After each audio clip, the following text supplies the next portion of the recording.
నమస్తే, welcome to 4 sides TV.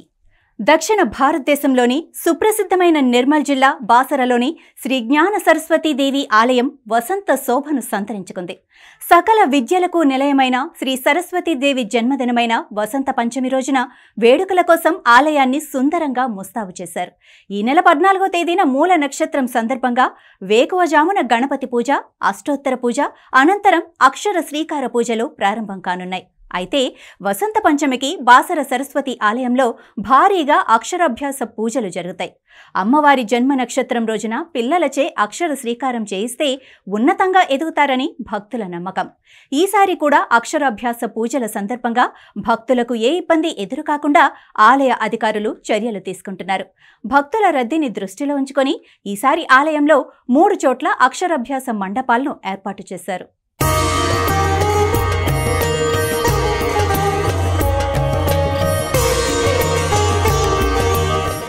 వసంత పంచమి రోజున ప్రభుత్వం తరపున దేవాదాయ శాఖ మంత్రి అమ్మవారికి పట్టు వస్త్రాలను సమర్పించటం ఆనవాయితీ.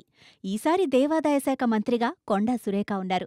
దీంతో మంత్రిని బాసరలో జరిగే వసంత పంచమి వేడుకలు ఆహ్వానిస్తూ ఆలయ వ్యవస్థాపక చైర్మన్ శరత్ పాఠక్, ఆలయ ఈవో విజయ్ కుమార్ పురోహితులతో సహా మంత్రిని కలిసి పత్రికను కూడా అందజేశారు. మరోవైపు అఖిల భారత పద్మశాలి సంఘం ఆధ్వర్యంలో వసంత పంచమి రోజున సరస్వతి అమ్మవారికి సమర్పించేందుకు చీరను ఇక్కడే నేస్తున్నారు. వసంత పంచమి సందర్భంగా ఆలయంలో క్యూలైన్ల కోసం కర్రలతో బారికేడ్లను ఏర్పాటు చేశారు. అటు పోలీస్ శాఖ కూడా బందోబస్తు ఏర్పాటు చేశారు. వాహనాల పార్కింగ్ కోసం కూడా ప్రత్యేక ఏర్పాట్లు చేశారు. తెలుగు రాష్ట్రాలతో పాటు ఇతర రాష్ట్రాల నుండి కూడా భక్తులు పెద్ద సంఖ్యలో తరలి రానున్నారు. ఇదిలా ఉంటే సైకత విగ్రహంగా వేదవ్యాసుడు ప్రతిష్ఠించిన ఈ ఆలయంలో ప్రతి సంవత్సరం వసంత పంచమి వేడుకలను వైభవంగా నిర్వహిస్తారు. మాఘమాసంలో వచ్చే మాఘ శుద్ధ పంచమిని వసంత పంచమిగా నిర్వహిస్తారు. సరస్వతి అమ్మవారి జన్మదినమే ఈ వసంత పంచమి. ఈ వసంత పంచమిని శ్రీపంచమి, మదన పంచమి అని కూడా పిలుస్తారు.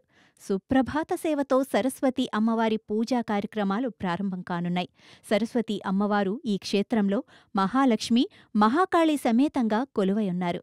అయితే దేశంలో 2 ప్రముఖ సరస్వతి ఆలయాలు ఉండగా రెండవది బాసర సరస్వతి దేవస్థానం కావటం విశేషం.